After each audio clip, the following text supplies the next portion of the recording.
Et bonjour, c'est Nicolas de Immobilier Compagnie, je suis super content de te retrouver dans cette émission. Dans cette émission, on va voir le grand reset. Donc c'est une émission qui m'a été demandée lors d'un de mes précédents lives. Elle va venir se glisser juste après celle de Warren Buffett que tu auras écoutée la semaine précédente, la semaine dernière.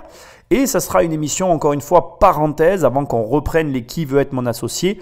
Et voilà, j'ai bien cru, je vais être très franc avec toi, que je n'arriverai pas à faire cette émission pour la simple et bonne raison, c'est que je n'arrivais pas à trouver une matière initiale de travail pour pouvoir amorcer le sujet. Et je vais aussi être très franc avec toi, je ne vais pas pouvoir dans cette émission creuser chacun des points parce que malheureusement, je vais manquer de temps et ça mériterait vraiment une très très très grosse émission que je ne suis pas en mesure de faire actuellement. Donc je suis vraiment désolé. Alors je vais quand même un petit peu t'expliquer pourquoi je ne peux pas faire cette fameuse très grosse émission. Et je vais aussi te donner pas mal d'explications et je m'en excuse avant qu'on attaque donc le cœur de l'émission parce que c'est vraiment important que tu comprennes de quoi il s'agit ici.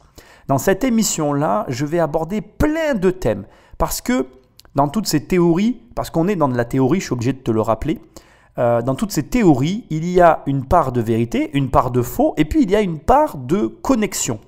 Et si je devais personnellement répartir chacune de ces parts, je dirais, en tout cas en ce qui me concerne, que de mon regard à moi sur le sujet, la part de connexion est de loin la plus grande des parts que l'on retrouve derrière tous ces sujets qui nous sont amenés. Alors qu'est-ce que je veux sous-entendre, qu'est-ce que je veux dire par là? Eh bien, je veux dire tout simplement que toutes ces personnes qui établissent une théorie ne peuvent l'établir qu'en créant des corrélations entre parfois des éléments qui n'ont aucun lien entre eux. Et donc très modestement, je vais t'amener une vision qui est la mienne sur ce sujet-là, sujet qui me touche, je ne vais pas dire particulièrement parce que ce n'est pas vrai, c'est un sujet qui me touche parce que de toute façon, je ne vais pas le nier, on est obligé, même si on y croit ou qu'on n'y croit pas, de tenir compte de ces informations, surtout dans la période dans laquelle on est en train de vivre. Alors pourquoi on est obligé de tenir compte de ces informations? Parce que toi et moi, on est des investisseurs et comme on investit, notre travail, comme je l'ai dit dans des précédents lives, c'est de construire l'avenir. En fait, un investisseur, c'est quoi? Par définition, c'est une personne qui est tournée vers l'avenir et qui pose des actions au présent avec comme seul objectif d'en récolter les fruits demain. Sachant que, je suis obligé d'amener cette précision, c'est un peu lourd, j'en suis désolé, mais c'est nécessaire. Demain, ça n'est pas demain au sens littéral du terme. C'est demain dans 10, 20, 30, 50 et 100 ans. Quand j'achète un bien immobilier et que j'en retire une rente, j'envisage d'en tirer cette rente pour le reste de ma vie. Donc, je construis ma stratégie sur le futur que je potentiellement visualise, que je crois, sur le futur que je pense être mon futur. Or, toutes les théories qu'on te sert, qu'elles soient complotistes, qu'elles soient capitalistiques, enfin bref, toutes ces théories qu'on te donne, elles ont comme impact de modifier ta perception de ce futur. Et si ce futur se modifie dans ton esprit, mécaniquement, tu vas modifier tes actions. Alors, je vais te donner un exemple pour qu'on soit bien d'accord de quoi je suis du sujet qu'on va aborder. Si j'arrive à t'amener la preuve que un président d'un des pays, je ne sais lequel, va déclarer une guerre atomique sur notre sol et que une des villes dans lesquelles tu veux investir va se prendre un missile. Et j'ai la preuve que telle ville va se prendre un missile. Je suis certain que tu n'achèteras pas de biens immobiliers. Donc, l'information que je viens de te délivrer, si tant est qu'elle soit exacte, elle modifie tes comportements d'investisseur. C'est logique. Mais ça veut dire quoi? Ça veut dire que si tu es sous influence, l'influence que tu choisis peut être très, très négative. Elle peut être réellement néfaste pour tes choix. Parce que si jamais l'information du missile est fausse et que tu n'achètes pas, tu auras le droit de m'en vouloir. Donc ça veut dire que, même que j'attaque cette émission, et voilà, je suis vraiment désolé que l'introduction est un peu longue, mais elle était nécessaire, il faut bien que tu comprennes que le conseilleur n'est jamais le payeur. Si je te donne un conseil, que tu suis ce conseil, que tu te plantes, tu peux venir ici et me gueuler ou me taper dessus, ça ne changera rien. Tu te seras planté et moi, je ne te devrai aucun sou.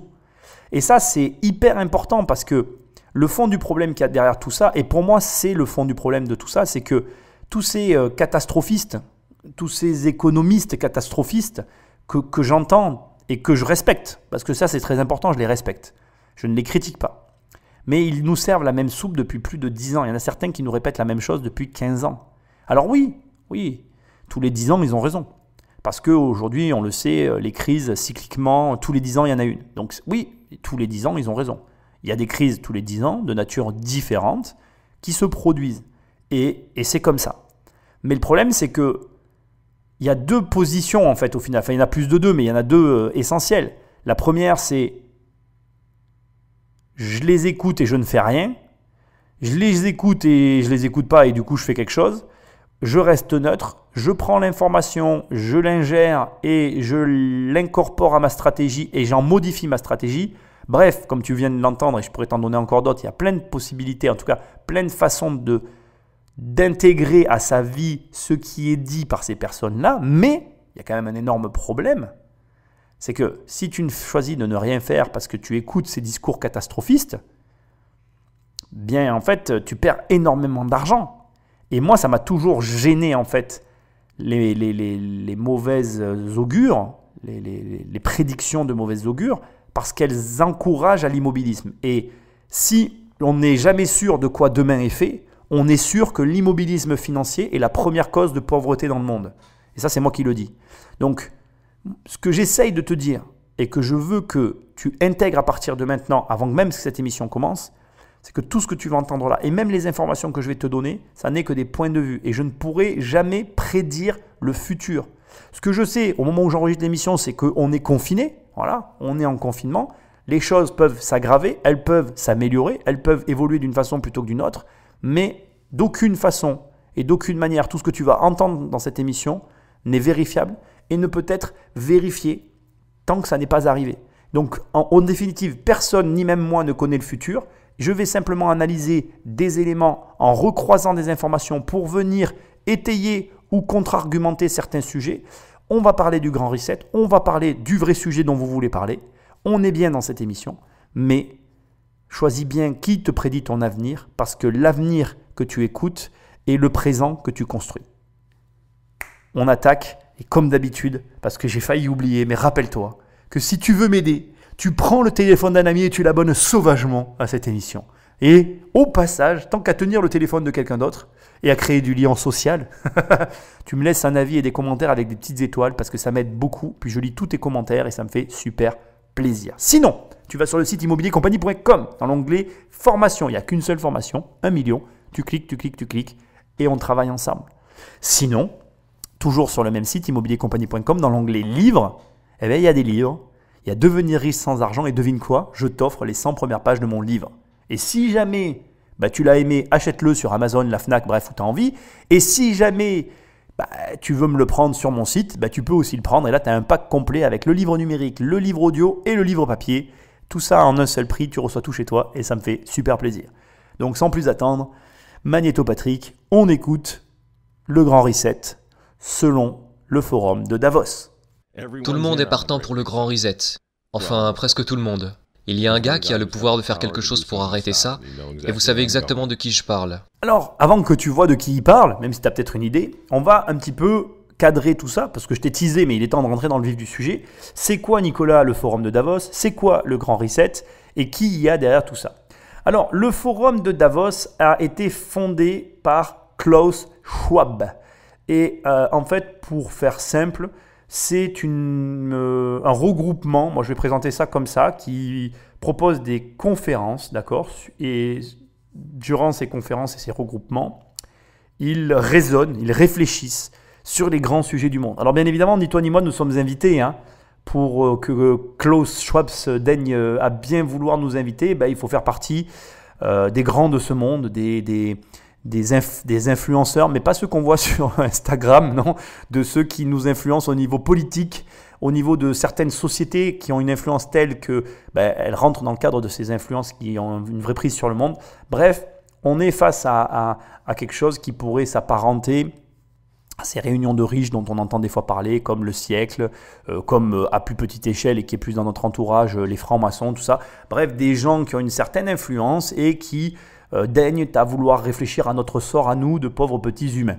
Voilà. Alors attention, je le tourne un peu à la dérision, mais il n'y a aucune critique dans ma bouche. Je veux, d'ailleurs, c'est bien, on va parler un petit peu de ça.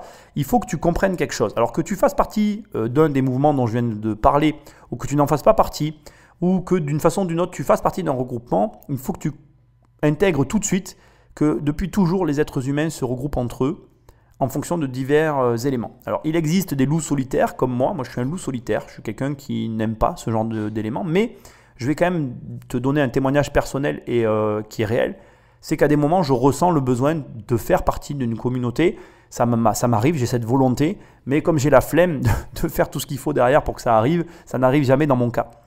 Et la réalité, c'est que ce que je veux manifester en te disant ça, c'est que tous à notre échelle, dans nos activités, il y a un moment donné, on a envie de confronter nos idées avec des personnes autour de nous, d'échanger sur nos inquiétudes, nos problématiques au quotidien et de parler avec des gens qui sont quelque part dans des situations proches de la nôtre. Et c'est ça l'effet de regroupement. D'ailleurs, le plus simple que je vais nommer maintenant ici, c'est celui que nous sommes en train de vivre, toi et moi. Si moi j'ai créé ces émissions et que j'aime tant les faire, c'est que quelque part ça me permet de fédérer autour de ce mouvement tous les investisseurs et de parler avec des gens comme toi. Et ça me fait plaisir après d'être en contact. Et c'est un contact que j'apprécie plus en fait, parce que je n'aime pas l'idée d'être contraint par des réunions régulières à devoir aller quelque part. Et c'est ça en fait ce genre de forum. C'est des gens qui se regroupent en fonction d'une classe sociale. Alors après, c'est là où parfois le bas blesse pour certaines personnes, surtout celles qui ont des problèmes avec l'argent. Mais il faut comprendre une chose par rapport à l'argent que je veux quand même préciser. Quand tu gagnes de l'argent, quand tu veux gagner de l'argent, on va plutôt dire ça comme ça, le gain d'argent est lié à un phénomène très particulier qui est l'exigence. Si tu veux gagner beaucoup d'argent, il faut être très exigeant. C'est aussi simple que ça. On peut te donner mille et une techniques, après on peut te compliquer la sauce tant qu'on veut. La vérité, elle est toute nue, elle est toute simple. C'est que sois exigeant et tu auras beaucoup d'argent. Et je vais être très franc avec toi, c'est un peu vulgaire ce que je vais dire, ou ça peut être mal pris, donc je m'en excuse d'avance, mais les gens exigeants, ils n'ont pas envie d'être avec des gens qui ne le sont pas en fait. C'est-à-dire que, voilà, moi j'ai une certaine exigence, tu vois, et je vais te donner un exemple tout bête, par exemple, j'ai aucun problème avec le fait qu'il y ait des gens qui fument, ça ne me gêne pas, mais ça me gêne quand il y a des gens qui fument à côté de moi. Donc c'est une exigence en fait, j'ai l'exigence de ne pas être avec des gens qui fument, voilà.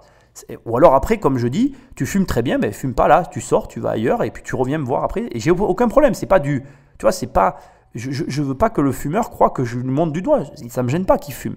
Ça me gêne juste qu'il fume, ça me contrarie. C'est quelque chose, je n'aime pas l'odeur de la fumée, voilà. Donc je n'ai pas envie qu'il soit avec moi. Bref, ce que j'essaye de t'expliquer, c'est que donc les gens qui ont de l'argent, ils ont de l'exigence. Par exemple, les gens qui ont de l'argent se payent des belles caisses. Comme ils ont des belles voitures qu'ils vont payer très cher, en général plus de 100 000 euros, ils y font un peu plus attention qu'à une voiture normale. Et du coup, ils ont envie de rencontrer des gens qui se payent des bagnoles de plus de 100 000 euros et qui y font aussi un peu plus attention que des voitures normales. Et tu comprends que comme ça, il se crée des groupes qui donnent envie de se réunir. Bref, donc, Klaus Schwab, il crée donc le forum de Davos, qui est un lieu où il y a des personnes qui échangent sur la situation du monde de façon générale. Pourquoi ? Parce que ce sont des gens qui ont le pouvoir d'influencer le monde. Klaus Schwab est un ingénieur et économiste allemand, si jamais tu te poses la question. Et il a tout simplement initié, ou en tout cas mis en exergue, ou en tout cas souligné le fait que le Covid nous donne une occasion réelle, concrète, de pouvoir changer le monde. C'est-à-dire qu'il dit simplement, il dit ceci, il dit le Covid nous amène à nous questionner sur notre situation et nous permet aussi, par rapport au confinement, à l'après-confinement, d'accepter peut-être plus facilement un nouveau monde et il, on va dire, impulse l'idée du grand reset. Donc l'idée du grand reset, c'est quoi ? C'est un reset, au cas où tu ne saches pas ce que c'est, quand tu as une console ou un ordinateur, tu appuies sur le bouton reset, ça reboot l'appareil informatique et ça le remet en position de redémarrage en fermant tout ce qui a été ouvert comme fenêtre. Donc tu imagines, tu as un ordinateur devant toi, tu es en train de travailler, tu as ouvert 1200 fenêtres. Si tu ouvres 1200 fenêtres sur un ordinateur, selon l'âge de l'ordinateur, dans notre cas, l'ordinateur est un petit peu vieux puisqu'il a plus de 2000 ans, il est un peu usé, donc il commence à laguer. Et donc là, tu fais un reset et le reset, en fait, qu'est-ce que ça fait ? Ça va fermer toutes les fenêtres et ça va juste redémarrer le système sans aucune fenêtre d'ouverte. Et c'est ça, en fait, l'idée, c'est de dire, ok, on fait un grand reset et ce grand reset, il va nous permettre de repartir sur de bonnes bases. Voilà le départ de l'histoire. Donc, ça se traduit par quoi pour lui? Ça se traduit, alors je vais vraiment là maintenant le citer, d'accord? Nous avons l'occasion de réinitialiser le système actuel qui n'est pas durable au niveau environnemental et social. Et donc, il dit que comme comme on est à une situation post-Covid, enfin la situation post-Covid, quand on aura réglé le problème du Covid, voilà, j'ai un peu du mal à le dire, eh bien, il faut absolument qu'on utilise, donc par exemple, je pense notamment au télétravail, il faut qu'on utilise des éléments qui ont eu lieu, qui ont permis de nous adapter au Covid et au confinement pour nous réadapter au monde tel qu'il est. Voilà ce que pense Klaus Schwab. Je vais donc là maintenant te le reciter sur une autre phrase pour que tu vois vraiment l'idée qu'il y a derrière lui. On doit appliquer la durabilité par des solutions globales et locales. Tout ce que l'on peut faire au niveau local, il faut le faire. Il faut également plus de collaboration entre les gouvernements. Parce que son objectif, c'est la neutralité du carbone d'ici 2050. Ok? Donc, c'est vraiment important que tu comprennes qu'il a déjà ses idées en tête et il n'a pas que celle-ci. Il a aussi d'autres idées comme par exemple sur l'intelligence artificielle où il place la technologie dans nos vies et l'impact qu'elle a eu durant la crise. C'est-à-dire qu'il retient que si la technologie a permis de garder le contact de façon virtuelle, elle ne peut suffire à entretenir une relation entre les individus. Une interaction personnelle est primordiale pour établir un lien de confiance. La technologie apporte du coup un coup de pouce, mais elle est dépendante d'une présence physique. Donc, la 4e révolution industrielle montre avec quelle vitesse la technologie évolue. Beaucoup d'autres technologies vont encore venir et changer complètement nos vies. Il souligne la rapidité de ce développement et des événements mondiaux. Je me considère comme l'un des citoyens les plus informés et j'ai déjà des difficultés à absorber tout ce qui se passe. Donc, il voit l'émergence d'un juste milieu entre l'homme et la technologie en cherchant finalement à contrôler, modérer ce qui se passe au niveau technologique. Je tiens à te souligner qu'à aucun moment on a parlé d'un grand reset bancaire, puisque bien évidemment, comme toute information, elle est modifiée par la suite. C'est ce qu'on peut appeler le téléphone arabe. Quelqu'un dit quelque chose, quelqu'un d'autre y rajoute une autre information, puis une autre information. Effectivement, on pourrait penser qu'il a sous-entendu un grand reset bancaire. Je n'ai pas d'informations concrètes sur ce sujet, et même là, les sources que je te donne, ce sont des sources journalistiques que je n'ai pas vérifiées. Donc c'est important de le préciser, mais je voulais que tu aies en tout cas une des sources les plus neutres que j'ai pu trouver pour que tu vois ce qu'est déjà non seulement le forum de Davos, mais qui il y a derrière et quelles sont les idées qui sont soutenues. Maintenant, on va réavancer sur l'extrait et voyons quel problème ça pose et surtout qui s'y oppose. Et ils ont fait une erreur quand ils ont essayé de mettre Trump de leur côté. Ils ont invité Donald Trump à Davos, 2 fois je crois. Mais en janvier, quand Donald Trump a vraiment commencé à voir la bête qui se dressait contre lui, il est allé à Davos, oui, au Forum économique mondial, et il leur a fait un énorme doigt d'honneur. Nous nous sommes engagés à préserver la majesté de la création de Dieu et la beauté naturelle de notre monde. Mais pour embrasser les possibilités de demain, nous devons rejeter les éternels prophètes de malheur et leurs prédictions de l'Apocalypse. Ces alarmistes exigent toujours la même chose, le pouvoir absolu de dominer, transformer et contrôler chaque aspect de nos vies. Nous ne laisserons jamais les socialistes radicaux détruire notre économie et ruiner notre pays. 2 jours après que Donald Trump ait donné ce discours, un gauchiste de 89 ans, l'étrange milliardaire George Soros, a fait une intervention d'urgence à Davos une fois de plus, avertissant que les élections américaines de 2020 détermineraient, je cite, « le sort de notre monde ». Donc ici, on a plusieurs informations très intéressantes et on va donc les décrypter ensemble et un petit peu comprendre ce qui se passe. Donc d'un côté, on a Donald Trump, de l'autre, on a George Soros, on va en parler après. Et on va commencer par cadrer ce que je vais évoquer dans un instant. Pour comprendre ce qui vient d'être dit, il faut comprendre ce qu'il y a derrière le forum de Davos. Derrière le forum de Davos, il y a plusieurs influences, notamment qui ont dû influencer, j'imagine, notre ingénieur de départ, qui consiste à partir du postulat que, à l'heure actuelle, on a un problème de ressources sur notre planète. Avant que j'aille un petit peu plus loin encore, je suis obligé de te mettre un warning. Je vais un petit peu faire référence à de la collapsologie. Donc la collapsologie, si tu ne sais pas ce que c'est, collapse, ça veut dire effondrement en anglais. La collapsologie, c'est un terme très propre à la France. Les collapsologues n'existent qu'en France. Et la collapsologie, c'est, je vais vraiment le vulgariser et ça demanderait des recherches à part entière. Donc comme je t'ai dit, je ne vais pas faire une émission qui va durer des heures et des heures. Mais en gros, les collapsologues partent d'un postulat que notre écosystème est bâti sur divers systèmes. Donc la nourriture, le climat, l'économie, qui sont tous imbriqués les uns dans les autres. Et si l'un des systèmes s'effondre, c'est tout le système en entier qui s'effondre avec lui. Et la collapsologie repose sur des théories que je trouve très très très intéressantes, certaines qui portent réellement à réfléchir, comme par exemple l'implication du pétrole à l'heure actuelle dans notre société. Il faut que tu saches que tout est pétrole aujourd'hui.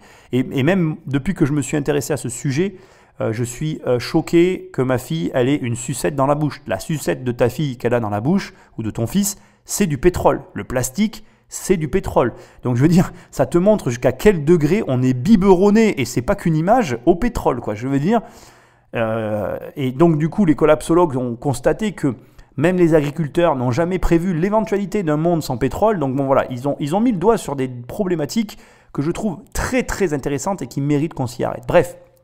L'un des grands piliers de la collapsologie, c'est aussi la consommation des ressources naturelles planétaires et la façon dont ces ressources sont utilisées par les différents peuples, ou plutôt États, qui composent la Terre. Donc, il faut que tu saches que l'un des problèmes de l'humanité actuellement, c'est que pour que la planète puisse exister, enfin comment dire, non, c'est pas tout à fait ça que j'aurais dû dire, pour que les États-Unis puissent vivre, il faudrait 4 planètes Terre. C'est-à-dire qu'aujourd'hui, un Américain moyen consomme 4,1 fois la totalité de ce que produit la Terre comme ressources. Donc tu prends les ressources produites par la Terre, tu les multiplies par 4,1 et c'est ce dont a besoin un Américain moyen pour vivre.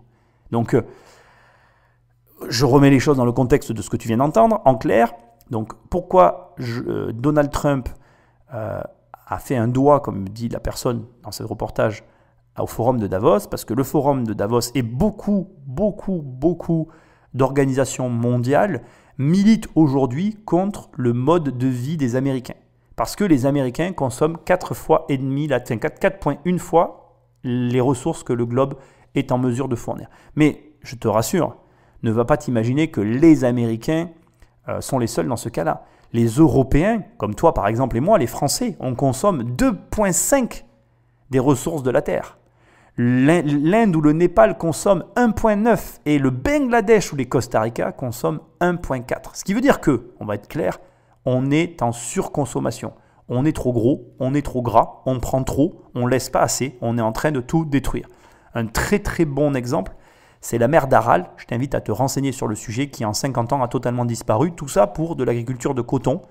Et quand tu vois les séquelles laissées sur la mer d'Aral, ça fait froid dans le dos. Et je pense que réellement, s'intéresser comme ça à ce qui se passe sur des microclimats pour de l'argent, eh bien c'est compliqué et ça nous fait nous poser des questions. Donc, finalité, on en revient à notre sujet de départ, Donald Trump a été convoqué par un gros groupement de penseurs, le forum de Davos en l'occurrence, pour qu'on lui explique que finalement, le mode de consommation de son pays n'est pas le bon et qu'il va devoir rabaisser son niveau de vie pour pouvoir cadrer dans ce que le monde souhaite avoir. Et le discours que tu as entendu, c'est ni plus ni moins le discours d'un mec qui a dit « Les gars, je voyage en première classe, je ne voyagerai pas en seconde. » Point à la ligne.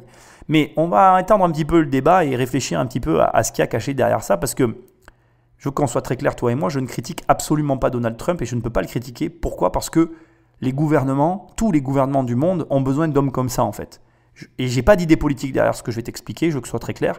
Je vais juste partir du principe de base. Écoute bien et tu vas comprendre.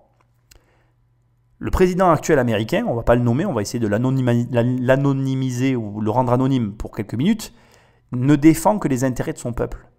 Il a cherché à regonfler ou en tout cas à ramener les richesses sur le sol américain. Il refuse à ce que les États-Unis revoient leur modèle. Bon, déjà parce que premièrement, il en a tiré bénéfice, mais deuxièmement parce qu'il estime que ce n'est pas le modèle qui est à revoir, mais le monde qui est à changer, c'est une façon de voir les choses. Et surtout, il défend un mode de vie. Et soyons très francs, c'est une personne patriote. C'est quelqu'un qui aime son pays et qui veut que son pays reste comme il est. Et il veut lui rendre, eh bien, son éclat d'antan. Il veut le remettre au même niveau qu'il était avant.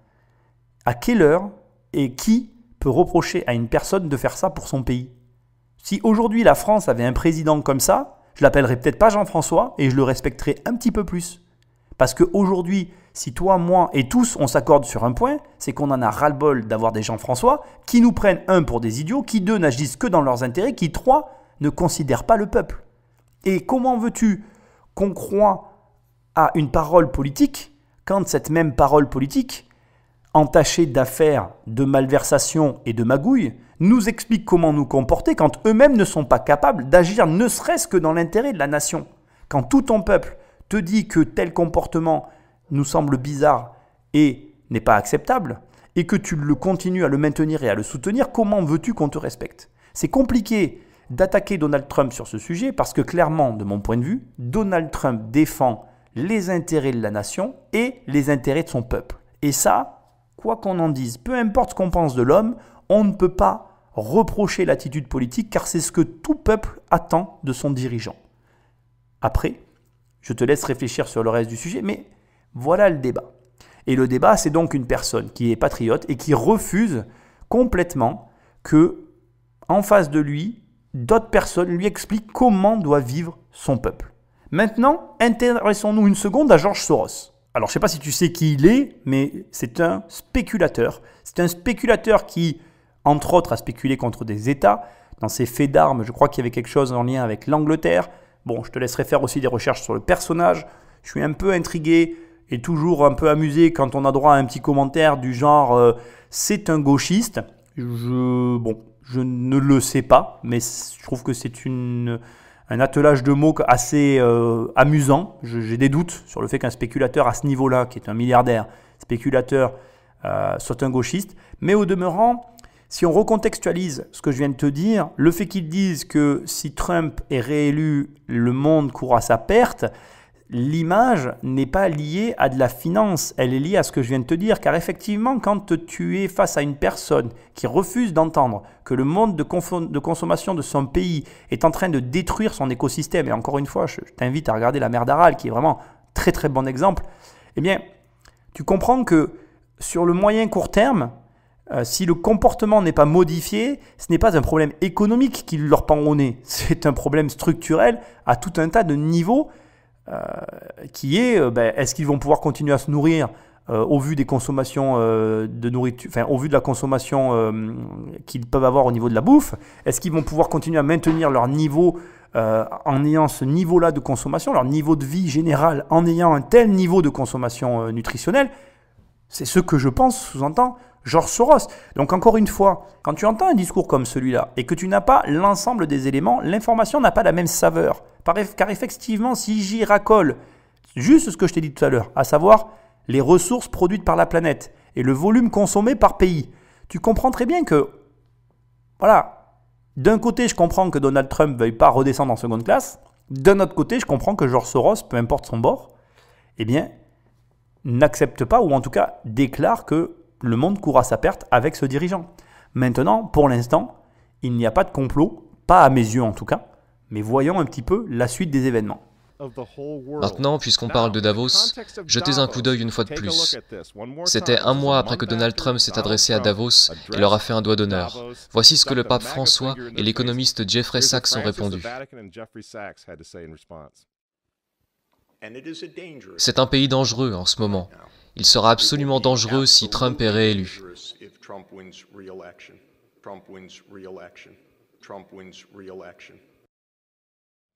François a invité ce type au synode sur l'Amazonie en tant qu'invité d'honneur et conseiller. Il est aussi conseiller de Bernie Sanders. Qu'est-ce qu'il fait au Vatican? Pourquoi ce type qui est un promoteur pour le socialiste pur et dur Bernie Sanders, se retrouve en tant que conseiller pour le pape? Pourquoi a-t-il ses accès au Vatican? Jeffrey Sachs soutient l'avortement et la contraception, mais ce n'est pas un problème pour le Vatican. Pour le Vatican, pour le pape François et pour ses amis à l'ONU, c'est évidemment Donald Trump le problème. Alors ici, c'est vraiment intéressant parce que tu vas voir comment, en fait, on peut arriver à manipuler finalement ce dont tu penses. Et là, je suis vraiment désolé parce qu'il s'agit vraiment d'une manipulation et je suis obligé de la mettre en avant.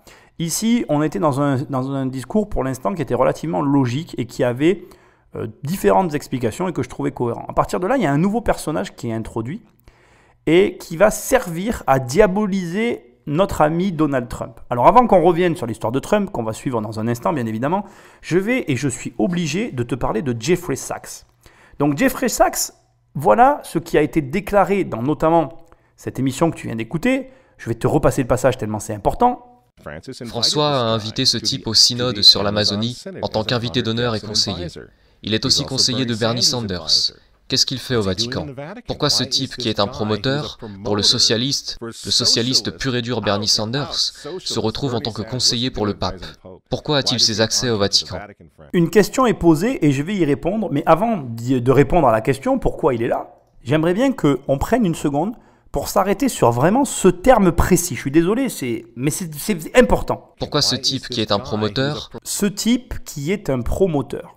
Alors, bien évidemment, je pense que la traduction en anglais mériterait d'être présente. On est sur un texte traduit.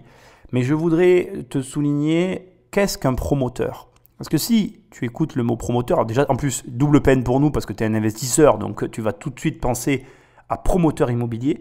Mais il faut que tu saches que promoteur, donc le mot promoteur, dans la définition du mot promoteur, le promoteur immobilier n'est que la deuxième signification de ce mot. C'est-à-dire que lorsque je dis le mot promoteur, la deuxième signification du mot promoteur immobilier est la bonne.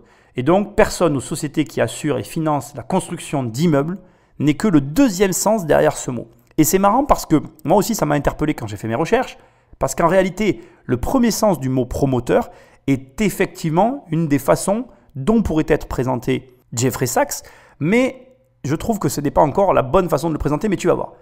Promoteur, dans son sens premier du terme, signifie personne qui donne la première impulsion à quelque chose. Le promoteur d'une réforme.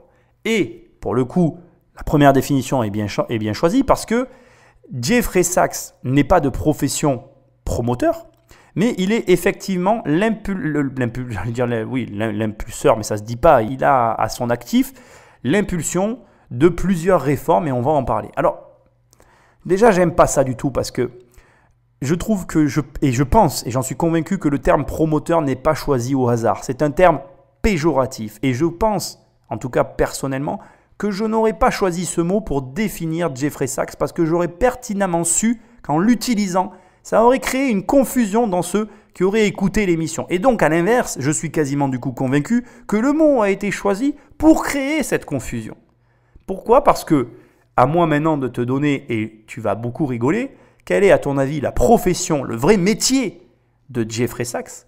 Le métier de Jeffrey, c'est qu'il est pédiatre. Jeffrey est pédiatre. Alors, c'est quoi un pédiatre?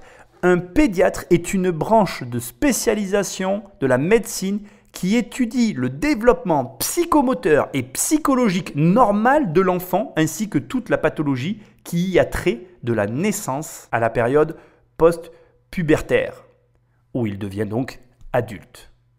À quelle heure il y a un rapport entre un pédiatre et un promoteur? Si, en tout cas, de mon point de vue, ce rapport n'a pas été fait dans le but de te corrompre l'esprit. Bon, je vais arrêter mon truc, mais je voulais quand même le souligner parce que, encore une fois, et comme je te l'ai déjà dit et je te le redis, je n'aurais pas choisi le mot promoteur pour le définir. Mais maintenant, venons-en aux faits. En quoi il est un promoteur? Alors, figure-toi que Jeffrey Sachs est l'auteur de plusieurs ouvrages et il est aussi à la base de réformes, ou plutôt, je dirais, de stratégies qui, je vais l'avouer quand même, sont discutables. Alors pour commencer, Sachs est l'auteur de plusieurs livres, dont certains ont fait réellement polémique. Alors des livres qui sont traduits aujourd'hui, que je n'ai pas lus pour l'émission, mais La fin de la pauvreté et Le fardeau de l'homme blanc sont entre autres des ouvrages qui ont fait grande polémique au sein de la communauté internationale et à différents niveaux. Pourquoi? Parce qu'en fait, il y défend une théorie selon laquelle les pays pauvres seraient piégés dans leur pauvreté et que, pour qu'ils puissent en sortir, Ils ont besoin d'aide étatique et ou étrangère à grande échelle pour leur permettre d'atteindre les mêmes niveaux que les pays développés. Et là, bizarrement, quand je te dis ça, tu peux arriver à comprendre en quoi et pourquoi le Vatican est intéressé par les travaux de ce bon monsieur qui est aujourd'hui aussi, entre autres, professeur. Parce qu'il est devenu professeur du fait de son travail sur ce genre de sujet. Mais il y a un autre élément que je trouve très intéressant le concernant et qui mérite que tu t'y attardes, c'est la thérapie du choc. Donc la thérapie du choc, si tu ne sais pas ce que c'est que suite à une catastrophe, en fait, qui peut arriver dans un État, donc typiquement, si je devais faire un parallèle avec ce qui nous arrive, le Covid-19, ou alors, comme il y a pu y avoir dans certains pays, en fait, des chocs tels que la chute du mur de Berlin et pour la Russie et le changement de régime, ce choc peut permettre une thérapie de choc, donc toujours selon lui, qui amène une vague énorme de privatisation en vue, en fait, de surélever d'un coup le niveau global du pays visé par la fameuse thérapie. Alors il faut comprendre, je ne vais pas ici développer la thérapie du choc, là encore il faudrait te renseigner, c'est lui qui a conseillé et qui a préconisé cette thérapie pour la Bolivie, la Pologne et la Russie. La conséquence a été que bien évidemment une toute petite partie de la population s'est enrichie au détriment de l'autre et il y a eu d'énormes scandales autour de ça car ces méthodes de travail, celles qui ont été préconisées par ces soins, ont eu pour le coup, et pour tous ceux qui y sont intéressés, des conséquences désastreuses sur l'économie générale, au détriment d'une minorité qui s'est enrichie. Mais essaye de réfléchir 2 secondes en vérité. Que fait ce mec avec le pape? Que fait ce mec avec ses puissants? C'est très simple. Le mec a développé une théorie, la théorie du choc, et il a fait des travaux sur le sujet, en développant tout un système pour pouvoir mettre en place la thérapie du choc. Si toi, tu es un homme politique et que tu as envie de mettre en place la thérapie du choc, qui tu vas aller voir? Le mec qui a lu le livre et qui t'en parle vite fait ou l'écrivain et le chercheur qui travaillent sur le sujet depuis 10 ans? La réponse, elle est toute trouvée. Tu vas t'adresser à Dieu, tu ne vas pas parler à ses disciples. Au moins, tu auras les vraies réponses et en plus, tu pourras appliquer que mieux ce qu'il te propose. En clair, ce que j'essaye de te dire, c'est qu'on écoute ce qu'on a envie d'entendre. Si demain, pour diverses raisons, tu découvres que l'un des plus gros investisseurs du web a été formé chez moi, tu peux te former chez ce gars-là, il va t'apprendre des trucs, mais tu vas peut-être venir te former chez moi, parce que tu vas en apprendre un peu plus qu'au départ. Et c'est comme ça que ça marche. Les dirigeants, les puissants vont vers ceux qui ont les réponses. Ils préfèrent s'adresser directement à celui qui a l'initiative du projet, plutôt qu'à celui qui l'expérimente. Et c'est normal. Donc, on en revient à notre petit débat de départ. On a resitué qui était Jeffrey Sachs. C'est une personne tout à fait normal, qui a un intérêt pour les puissants de ce monde parce qu'il développe des idées controversées mais qui ont le mérite d'exister et qui, quand tu vois ce qu'il soutient par rapport à la pauvreté, intéresse l'Église mais qui intéresse aussi les États parce qu'il n'a pas fait que s'intéresser à la pauvreté, il a développé la thérapie du choc pour permettre à des États de réélever leur niveau d'un coup en faisant rentrer des capitaux privés et surtout en privatisant à tout va dans le pays. Mais malheureusement, ça n'a pas toujours fonctionné. Alors, à quoi sert ce personnage dans l'histoire? Eh bien, il va servir à décrédibiliser le discours de départ. Et là, tu vois comment se construit une théorie du complot. Parce que, bien évidemment, Jeffrey Sachs, il est un promoteur. Il est un promoteur d'idées. Mais ce n'est pas un promoteur immobilier qui vient avec son argent pervertir tout le monde. On continue ou on ne continue pas? Peut-être que tu n'aimes pas ce que je dis, mais en attendant, là, je prends un complot et tout n'est pas vrai. En tout cas, pour l'instant, tout n'est pas vrai.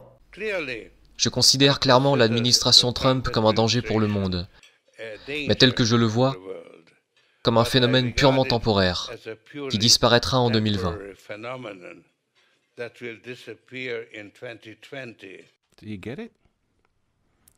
Vous comprenez? Vous voyez pourquoi il y a tant de haine envers Trump?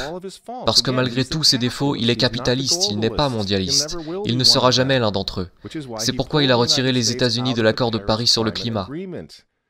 Donald Trump a retiré les États-Unis de l'Organisation mondiale de la santé, l'entreprise de Bill Gates. Et maintenant, il menace de retirer les États-Unis de l'Organisation mondiale du commerce. Les gens disent « Oui, Donald Trump s'est marié 2 fois, c'est vraiment un homme mauvais. Mais il est en train de tenir tête à des démons. Personne n'a dit qu'il était saint. Il frappe les vaches sacrées des Nations Unies dans le monde entier en ce moment même.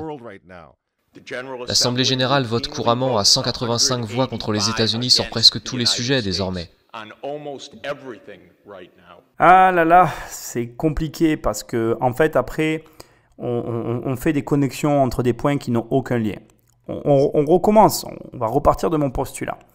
Je t'ai dit que Donald Trump, le problème des Américains, et tout le monde est contre les Américains pour une seule et unique raison, c'est qu'ils consomment 4 fois trop de ressources mondiales. Donc forcément, à un moment donné, on va imaginer que... On va faire un petit jeu, tiens, regarde, ça va être rigolo. Imagine donc qu'on a 1000 €. Et ces 1000 €, pour que ce soit plus simple, ils se régénèrent tous les ans, mais si tu ne les dépenses pas dans l'année, ils s'effacent. Donc en gros, tu as 1000 € qui va sur un compte, d'accord? Ces 1000 €, ils sont là pour toute une année. Et si dans l'année, tu ne les as pas dépensés, ils s'effacent et il y a 1000 € qui arrivent. Ok, ça c'est la première règle. Deuxième règle, il y a 5 pays.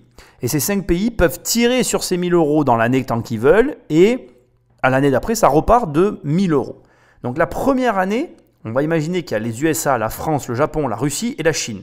La France, elle prend 2 €, mais on va commencer par les USA. Les USA, ils prennent 4 €. La France, elle prend 2. Le Japon, il prend 0,5. La Russie, elle prend 2. La Chine, elle prend 1. Première année, sur les 1000 €, il y a 9,50 € qui ont été dépensés. L'ardoise s'efface, tout le monde augmente ses dépenses.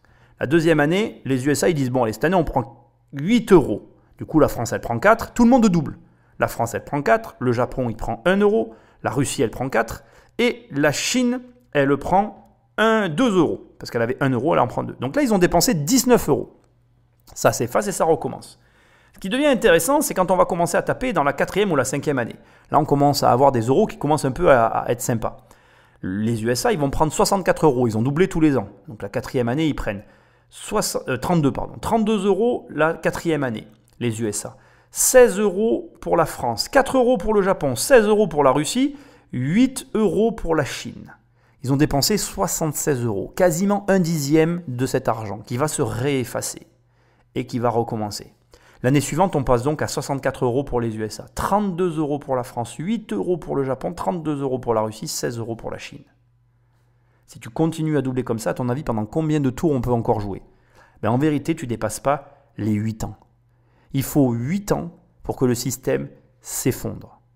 Et ce que je suis en train de t'expliquer, c'est tout le problème qu'ont tous les pays avec les USA, parce que les USA prennent 4 € et que la France en prend réellement 2. L'exemple que je suis en train de donner sur 1000 €, tu le remets sur des milliards et on parle de ce qui est en train de se passer dans le monde en fait. Donc pour te donner des chiffres et pour que ce soit intéressant, la 6e année, pendant que les États-Unis prennent 128 €, la France n'en prend que 64.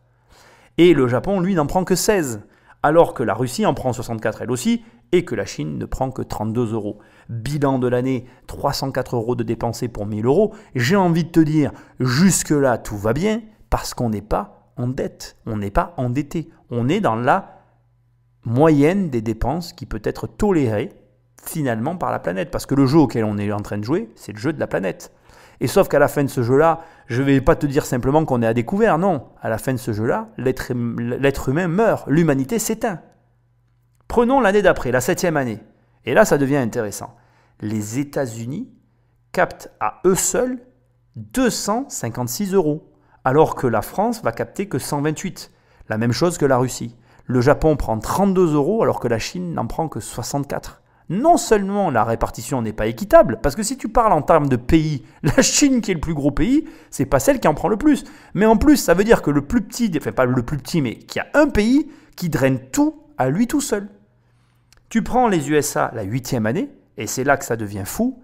Les USA, ils captent 512 €, alors que la France capte 256 comme la Russie, 64 pour le Japon et 128 pour la Chine. Et alors l'année d'après, alors là déjà tu es en déficit, hein. Tu finis l'année à 1216 €. Alors là la question c'est qui paye? Parce que là il y a un découvert. Qui paye quand tu sais que c'est les États-Unis qui ont tout pris? En fait, ce qui est en train de se passer avec Donald Trump, c'est ce que je suis en train de te raconter là. Donald Trump a pris 512 € et puis il te regarde et il te dit « Non mais c'est toi qui payes mon ami, hein, parce que moi tu comprends, je veux continuer à voyager en première. » Et là tu commences à te dire « Ah ouais mais en fait... peut-être qu'ils ont raison en fait, peut-être que c'est pas un complot en fait, peut-être qu'en fait ils voudraient juste que l'Américain il arrête de bouffer des burgers et qu'il se mette à manger des légumes, tu vois. Peut-être, je dis ça, je dis rien. Parce que regarde, la 9e année, parce que là ça devient lunaire, la 9e année, les Américains ils prennent 1024 €. À eux seuls, ils prennent toutes les ressources en fait. Et nous, si tu fais le bilan de nous, on est quand même en déficit, mais de l'autre côté, tu as la France, le Japon, la Russie, la Chine, ça fait 512, 128, 512 et 256 €. Bon, au final, le bilan, il est négatif, hein, ça fait 2432 €, on n'est pas bon. Mais je veux dire, les Américains, eux seuls, ils ont tout consommé, tout. Il ne reste rien. Ça n'est pas envisageable. Et donc, bon voilà, il y a des blâmes pour les États-Unis, mais c'est presque compréhensible.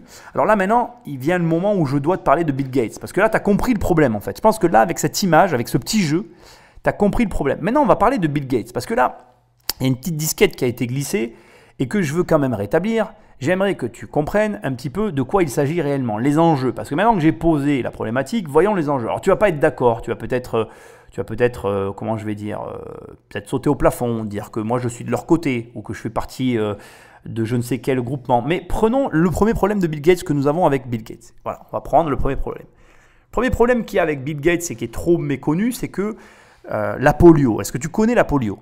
La polio, c'est une maladie dramatique qui a touché l'Afrique. Et sais-tu quelle est la personne qui a éradiqué la polio dans le monde ? Je te laisse quelques secondes pour réfléchir, mais normalement, bon, tu fais partie de la famille, je sais que tu sais, mais tu as compris. C'est Bill Gates qui a éradiqué la polio dans le monde. Bill Gates, il est à l'œuvre sur beaucoup de fronts, en fait. Il est aussi à l'œuvre sur le problème que j'ai évoqué tout à l'heure, les ressources planétaires. Mais je ne vais pas parler du problème des ressources planétaires selon Bill Gates, parce qu'alors là, tu vas croire vraiment que je suis de son côté. Non. Le problème de Bill Gates, c'est que, et ça va te lier Bill Gates à l'OMS, pourquoi Bill Gates est consulté par l'OMS ? Parce que c'est le seul à avoir trouvé la solution du problème de la polio en Afrique. Alors, je ne sais pas si tu sais vraiment tout ce qui s'est passé, je vais vraiment te le résumer, tu feras tes propres recherches. En fait, ce qui s'est passé, c'est que Bill Gates avait réellement, quasiment réussi à éradiquer la polio au Nigeria. Et en fait, ce qui s'est passé, c'est qu'elle est revenue. Et ça l'a minée. C'est un homme monomaniaque comme moi. Et je crois que quand il ne réussit pas à faire quelque chose, il va le faire jusqu'à ce qu'il y arrive. Je suis fait du même bois. Donc, tu me lances un défi. Si je crois que j'ai gagné, qu'alors en réalité, j'ai perdu, bah alors là, c'est la pire des situations possibles pour mon cerveau. Je vais penser à ça jour et nuit jusqu'à ce que je réussisse. Et en fait, il faut que tu saches qu'il avait presque réussi à éradiquer la polio au Nigeria. Sauf que, en fait, la polio est réapparue. Et alors, ça a été hyper vicieux parce qu'en fait, elle réapparaissait de foyer en foyer et ils n'arrivaient pas à l'éradiquer parce que personne n'avait trouvé la solution. Alors, je ne vais pas te teaser, il y a tout un reportage sur Netflix sur le sujet, regarde-le, c'est très très bien expliqué. Bill Gates a mis en place toute une organisation pour éradiquer cette maladie-là. Ça fait qu'il est non pas un professionnel du médical, il faut bien que tu comprennes qu'il n'a pas, c'est pas lui qui a aidé à l'élaboration du vaccin, il n'a jamais fait ça.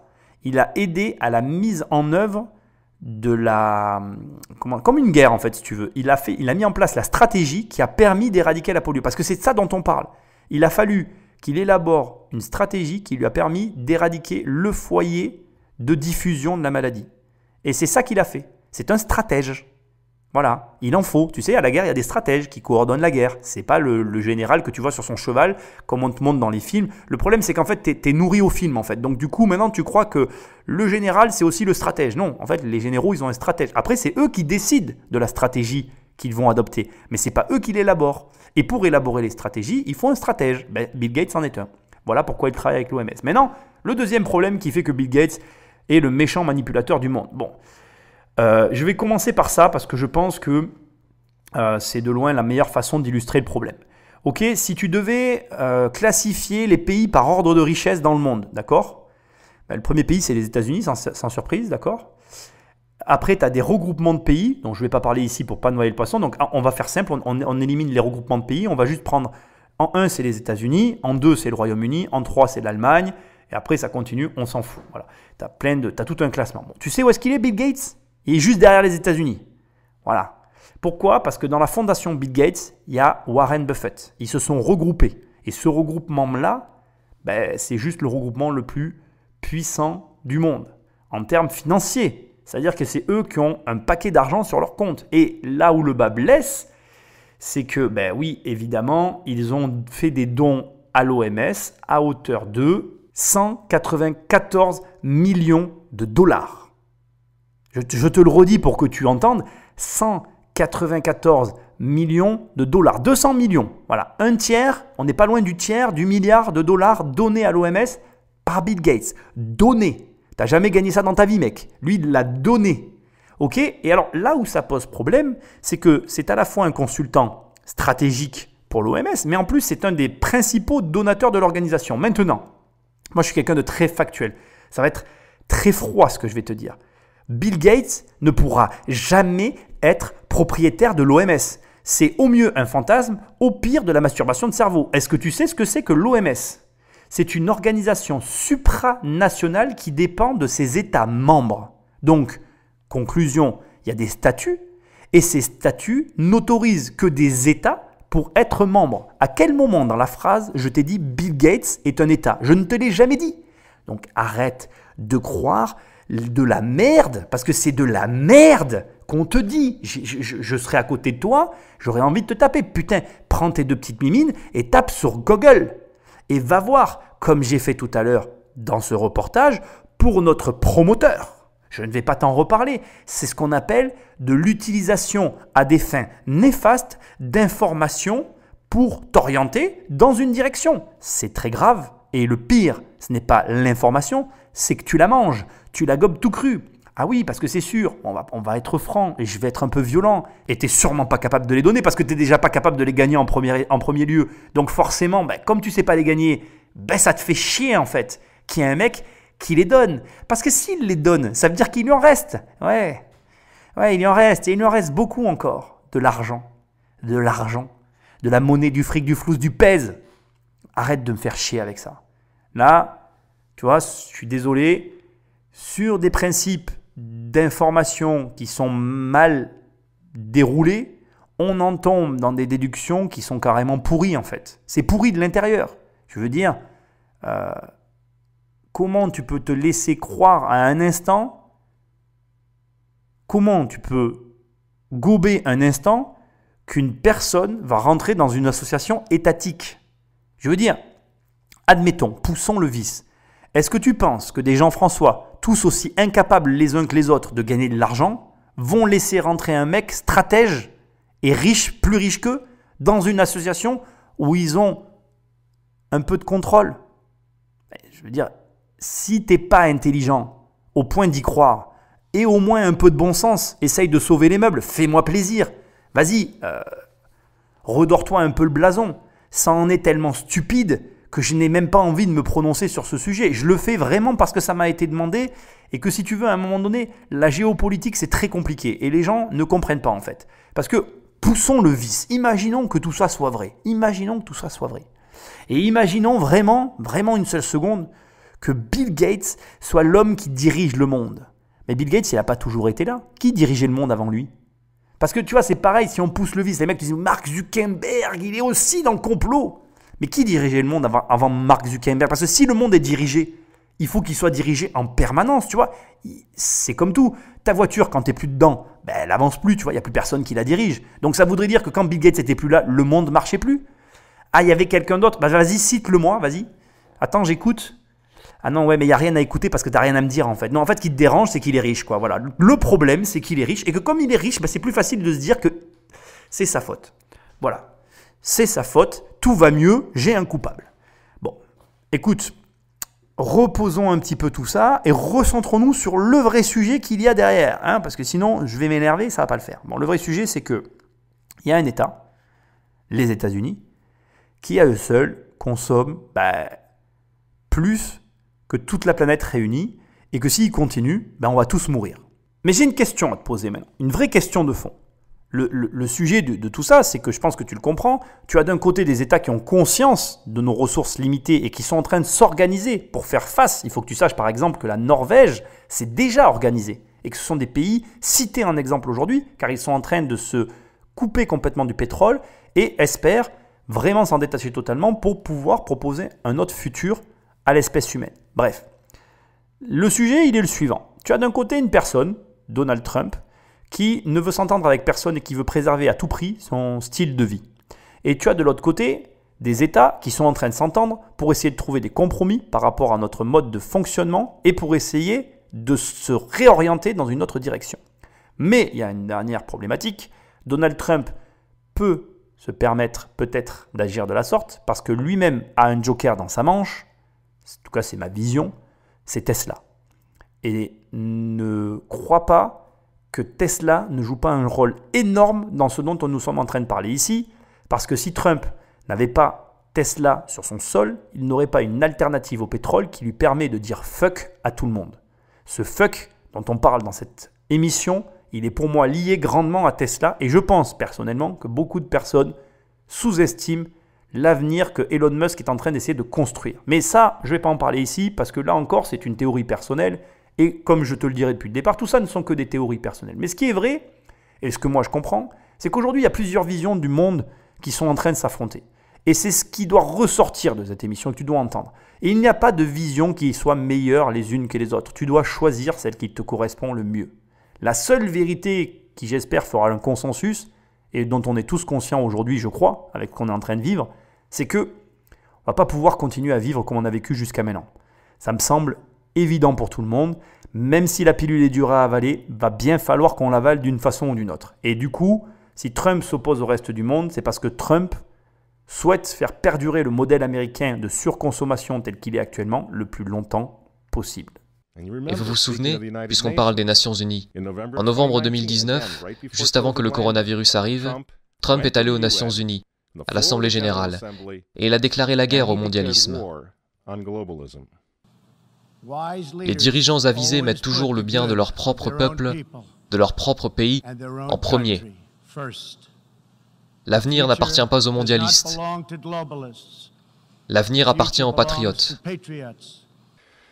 Peu après le discours que Donald Trump a livré à l'ONU, que s'est-il passé? Le coronavirus s'est répandu dans le monde, et l'économie américaine qui était en plein essor a été mise sous assistance respiratoire. Pensez-vous que c'était un accident? Allez, effectivement, on peut y voir une espèce de riposte. On peut comprendre, même avec les explications que je viens de donner, et il faut le reconnaître, que le Covid peut être une réponse, une façon de s'opposer au choix de Donald Trump, au choix qu'il fait d'être patriote et de conserver la vie des Américains telle qu'elle est. Est-ce que ça signifie que c'est la réalité? Non, parce que je n'ai pas de preuve de ce qui est avancé ici. Est-ce que c'est impossible? Non, c'est possible. C'est possible que, comme Trump se désolidarise complètement du mouvement général, il soit aujourd'hui pointé du doigt et la cible, finalement, d'États mal intentionnés ou en tout cas d'États qui sont convaincus qu'aujourd'hui, si on ne se réoriente pas, si on ne fait pas le grand reset, on ne va pas s'en sortir. C'est-à-dire que même si j'essaye de vous démontrer que dans tout ça, il y a des choses qui sont fausses, il y a aussi une part de vrai. Toutes les guerres commencent comme ça. Aujourd'hui, je pense que le monde est à un carrefour et que tout le monde le pressent d'une façon ou d'une autre. Les sociétés capitalistes, dont celles que Trump défend, ne font qu'accentuer des injustices. Et puis on voit qu'il y a énormément de frustration, c'est-à-dire que d'un côté, l'école n'apprend pas aux gens à gagner de l'argent, de l'autre, tu as des gens qui sont dans des familles où on leur apprend et eux, ils gagnent que plus d'argent, il y a des inégalités financières qui se créent, l'argent ne se mange pas et la planète est en train de se dessécher de l'intérieur, il y a des écolos, il y a des espèces, on voit bien qu'il y a des mouvements à tous les niveaux, qu'il y a de la violence et que ça ne fonctionne pas bien, tout le monde le voit, il faudrait être idiot pour ne pas le voir, même moi qui n'ai pas la télé, je le vois, donc tu vois, on le sait tous, bon, ok, ça c'est un fait. Maintenant, nos dirigeants essayent de prendre une direction. Ils sont en train d'essayer de tous s'entendre pour aller dans un sens. Effectivement, là où le bas blesse, et je pense que c'est une réalité, les dirigeants imposent à des peuples, des peuples qui ne votent même plus pour ces gens-là. C'est-à-dire que, tu vois, moi, quand Jean-François Macron prend une direction, je me sens absolument pas concerné. Je m'en fous tellement de ce mec, en fait, que voilà. Maintenant, quand la direction qu'il prend m'impose de rester chez moi, ça est en train de m'insupporter au point où je me dis, je vais peut-être me casser de ce pays, parce que là, ça devient une dictature, ça me casse les bonbons, tu vois. Donc, tant que c'était supportable, qu'on cohabitait, parce qu'on s'en fichait tous, en fait, on cohabitait tous ensemble, on avait des pignoles, des pignoufs, au gouvernement, on s'asseyait dessus parce qu'ils n'étaient pas là tous les jours dans nos vies, donc on pouvait supporter. Maintenant, par contre, qu'ils commencent à poser des vraies contraintes sur nos quotidiens, on commence à voir les choses différemment. Mais du coup, le problème, c'est que ces gens-là, ils prennent une direction que les peuples ne veulent pas forcément suivre. Et d'un autre côté, on a un gars qui est patriote à mort, qui prend une direction que le peuple veut suivre. Alors du coup, à qui tu donnes raison? C'est compliqué en fait, tu vois. La situation, elle est complexe en fait. Et c'est pas du tout la situation, à mes yeux, à moi, qui est décrite par tous ces complots en fait. C'est une situation hyper complexe, tellement complexe que tous les complots peuvent s'emboîter parfaitement dedans en fait. Parce qu'au final, quand tu y réfléchis, il y a des intérêts croisés qui sont très compliqués. C'est-à-dire que malgré que par exemple, même imaginons, on ne soit pas d'accord pour changer de style de vie. On est tous d'accord pour que les maladies soient éradiquées. Qu'est-ce que vient faire au milieu de tout ça Bill Gates? S'il aide l'OMS à soigner toutes les maladies dans le monde, mais moi je suis hyper heureux en fait. Franchement, sincèrement, j'en ai rien à brère, hein, qu'il ait sous doigt ou même qu'il ait des parts dans l'OMS. Vas-y, mais guéris-nous tous quoi. Surtout moi la polio, j'en veux pas. Par contre, tu vois ça, j'en suis sûr. Donc pourquoi on nous emmerde avec ce gars-là qui aide l'OMS parce qu'il est stratège à éradiquer des maladies? Moi, j'en ai rien à brère. Et oui, il est pro-vaccin. Mais si tu te renseignes un petit peu, tu sais que les vaccins, c'est ce qui a sauvé l'humanité, ou en tout cas qui a rallongé l'espérance de vie. Je crois, et je ne me trompe pas si je le dis, qu'on est tous très contents de vivre plus longtemps. Maintenant, et on est d'accord aussi sur ce point-là, effectivement, les vaccins sont à l'image de la société actuelle. Et c'est inacceptable. En gros, on est dans une société de consommation. On fait des vaccins, j'allais dire des virus, pardon. On fait des vaccins comme on produit des appareils électroménagers à la va-vite. Et se faire injecter un vaccin de mauvaise qualité, c'est pas tout à fait pareil que de s'acheter une télé à premier prix. De la même façon, et je ne vais pas vous dire une connerie en vous disant ça, un bon vaccin pour le développer, il fait 10 ans. Enfin, il faut 10 ans pour développer un vaccin correct. C'est impossible que les premiers échantillons du vaccin du Covid soient de qualité.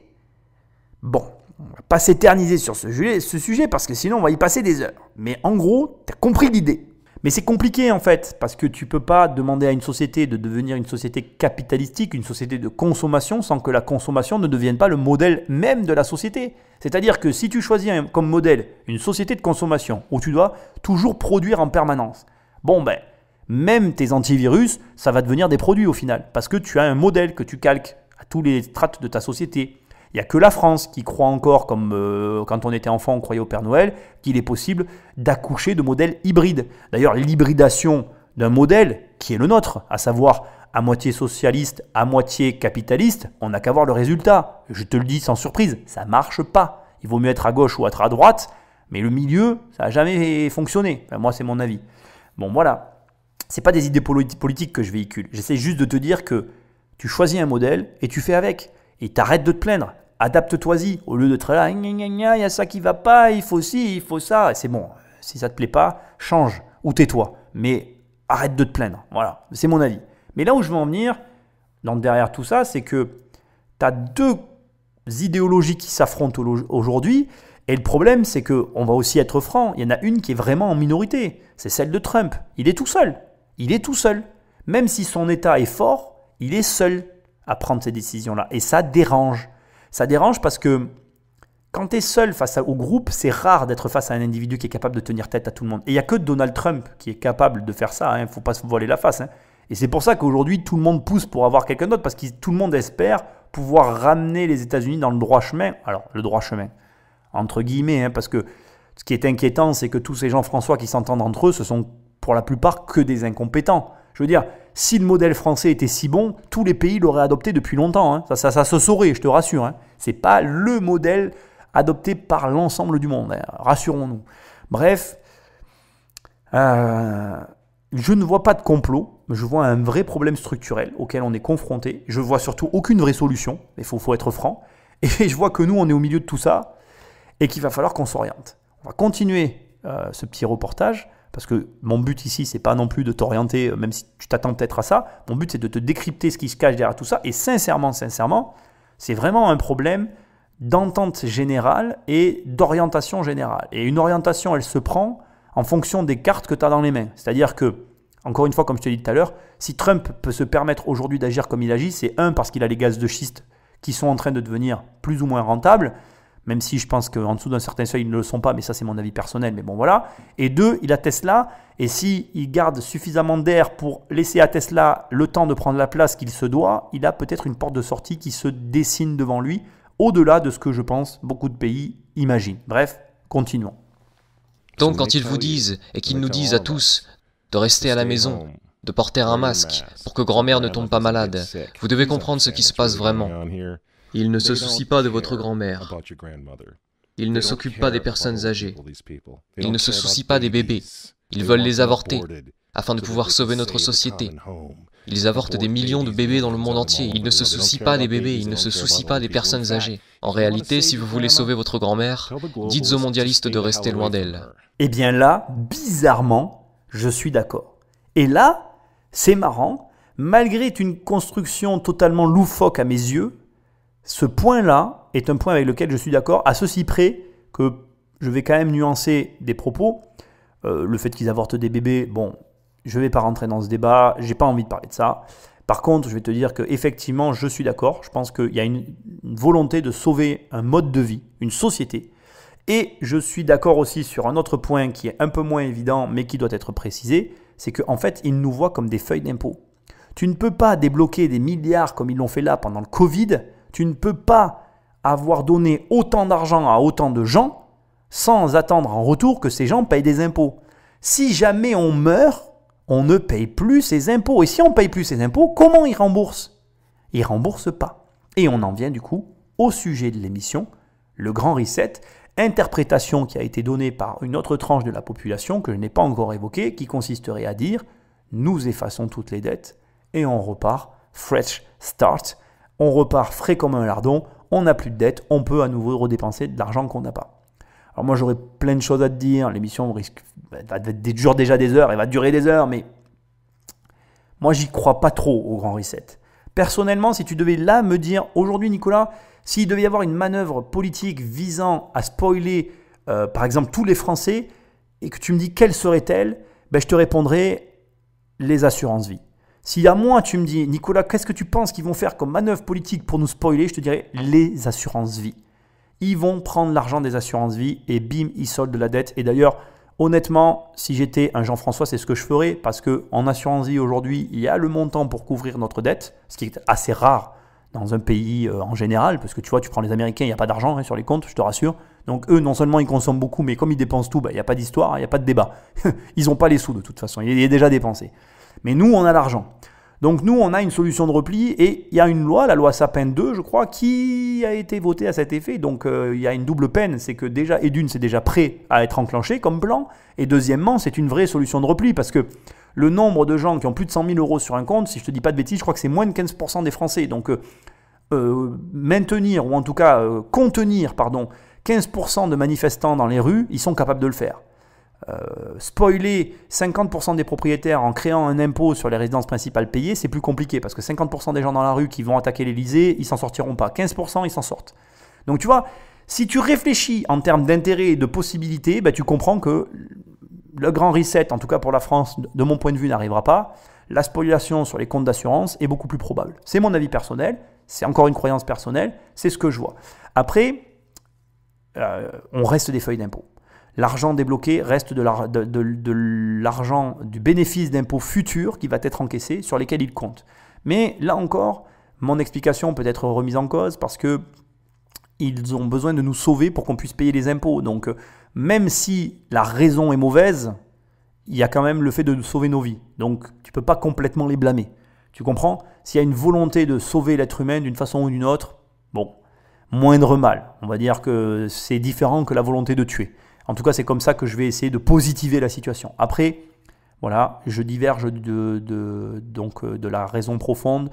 Pour moi, nous ne sommes que des feuilles d'impôt. Je suis d'accord, ils s'en fichent au final un petit peu de notre sort de façon générale, mais ils ne s'en fichent pas de notre vie parce qu'ils ont besoin qu'on paye nos impôts. En tout cas, c'est comme ça que je le pense.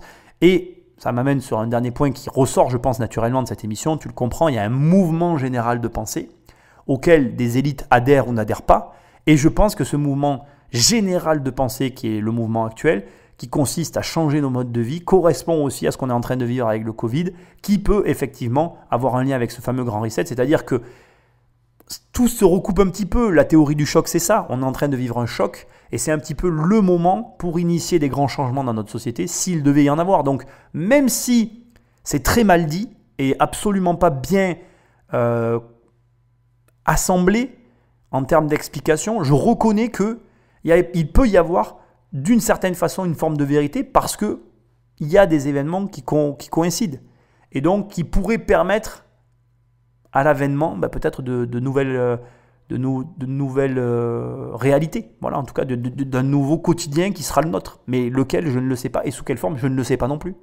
On arrive sur la fin de l'émission et on va voir comment tout ça peut éventuellement évoluer. Vous vous souvenez comment certains d'entre eux, comme Cuomo ou d'autres du même genre, ont renvoyé des patients atteints du coronavirus dans les maisons de retraite? Voilà à quel point ils se soucient de votre grand-mère. Et le but du jeu est maintenant de mettre l'économie des États-Unis à genoux, la réduire à néant, pour que tout le monde réclame le grand reset. Rendre cette nouvelle normalité si anormale que même vous et moi, vous savez, dans un avenir proche, nous supplierons pour avoir des vaccins. Car on nous aura rendus fous à ce moment-là, à mendier pour tout ce qui nous gardera en sécurité, selon nos geôliers et gardiens, et nos gardiens de zoo, vous voyez. C'est ce qu'ils veulent. C'est pourquoi ils continuent à utiliser ce terme de nouvelle normalité. Vous voulez combattre? Retournez au travail, retournez à l'école. Si vous êtes en bonne santé, retirez votre masque. Et pour l'amour de Dieu, retournez à l'église et priez pour que Trump l'emporte en novembre. C'est à ça que sert le grand reset. Le faux dossier russe, l'impeachment, vous voyez? Je ne vais pas analyser cette partie-là parce qu'elle ne mérite pas pour moi d'être analysée. Je vais juste en profiter pour te préciser que ce genre d'allégation est aussi un commerce. Il faut que tu comprennes que l'alarmisme, les vendeurs d'apocalypse, toutes ces personnes-là sont aussi liées d'une façon ou d'une autre à un commerce de livres ou d'autres événements qui les font vivre de la même façon que toi en vendant des Mikado par exemple. C'est un exemple. Mais tu comprends ce que je veux dire? C'est-à-dire que je veux t'alerter sur le fait que le complotisme est en soi un fonds de commerce à lui seul aussi. Comme je l'ai dit au début de cette émission, le plus triste dans cette histoire, c'est qu'il y a des gens qui vont écouter ça, qui vont y croire, et qui pendant 3, 4, 5, 10 ans ne vont plus rien faire parce qu'ils auront peur. Ne te laisse pas dicter par la peur. Et je le rejoins. Quelque part, va travailler, travaille, réfléchis, sers-toi de ton cerveau, fais des recherches. Tu as aujourd'hui tout pour réussir à y voir un petit peu clair. Bien évidemment, tu le vois.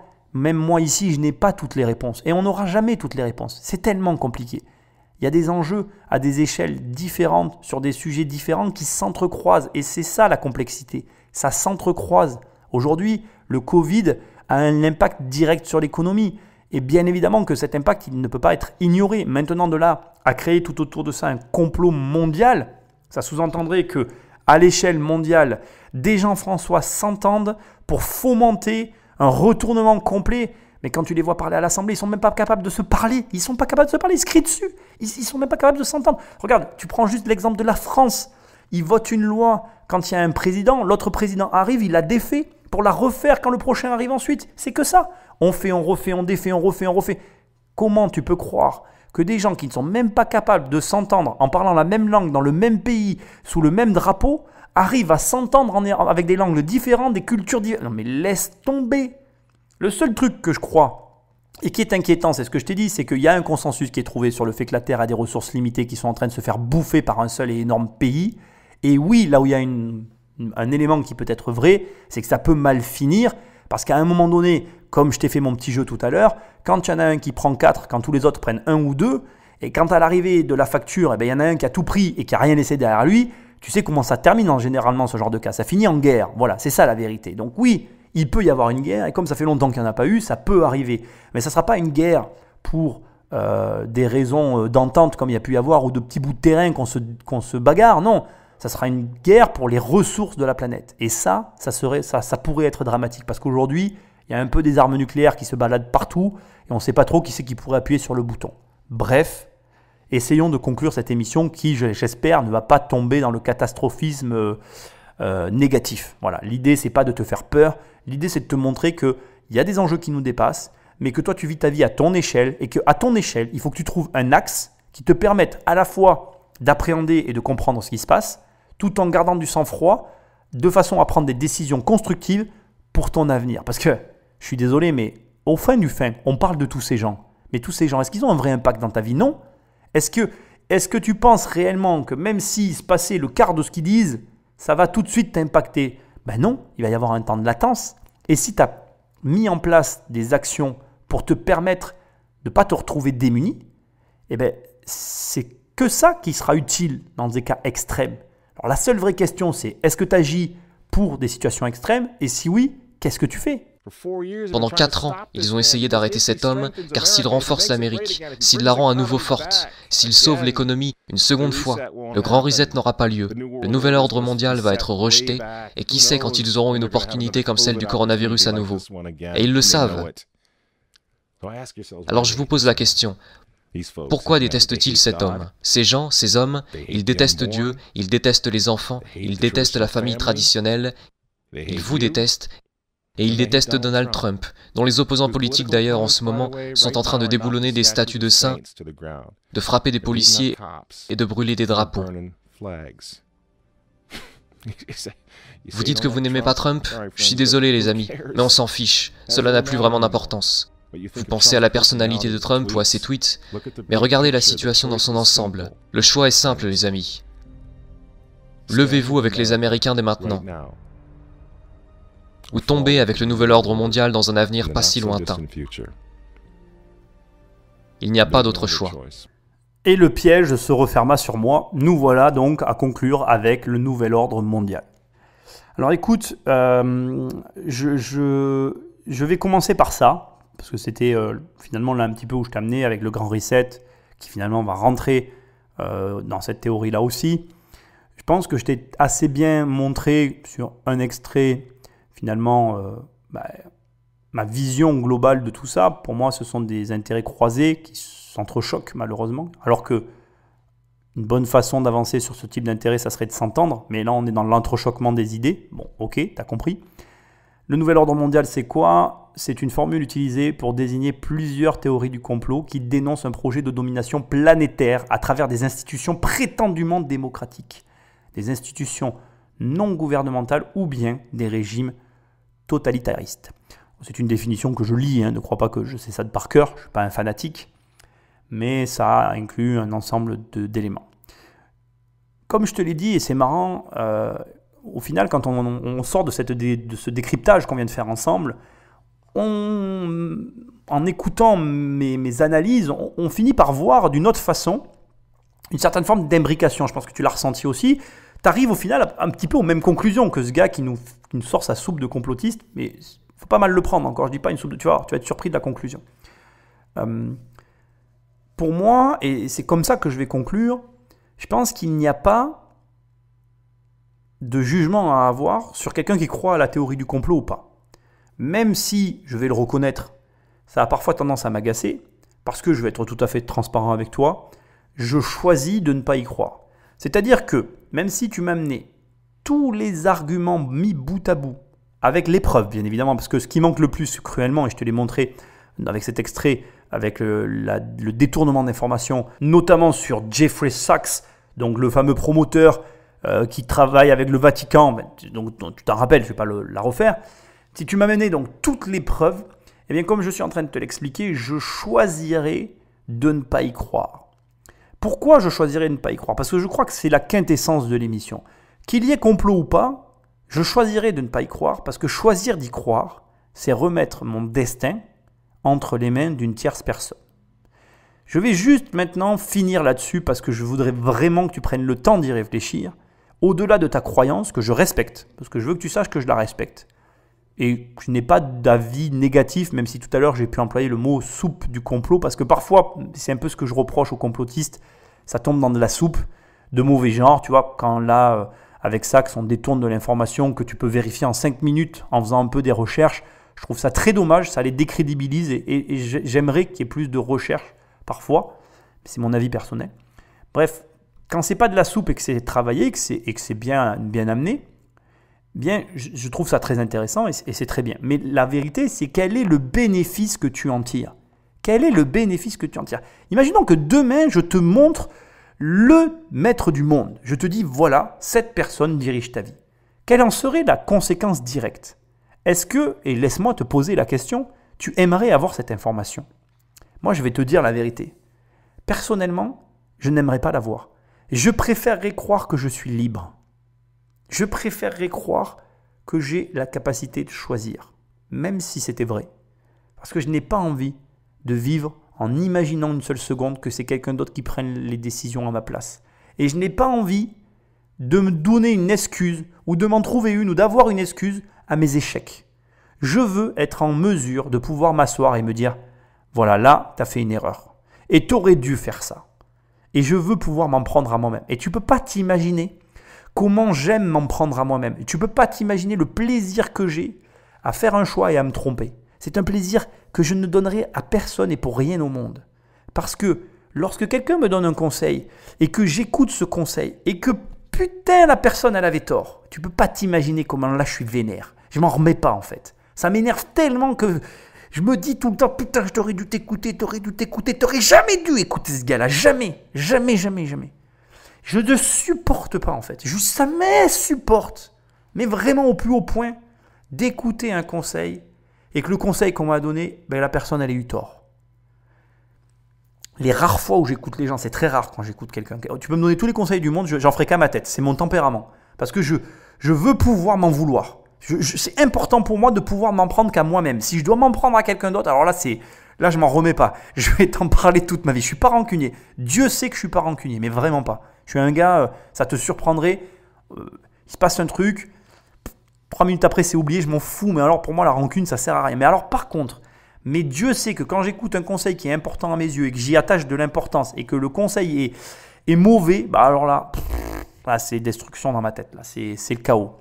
Et c'est ça en fait le point. Le point de cette émission, c'est ça. C'est est-ce que tu as envie qu'il y ait une personne qui dirige ta vie ou est-ce que tu as envie d'être en charge de ta vie?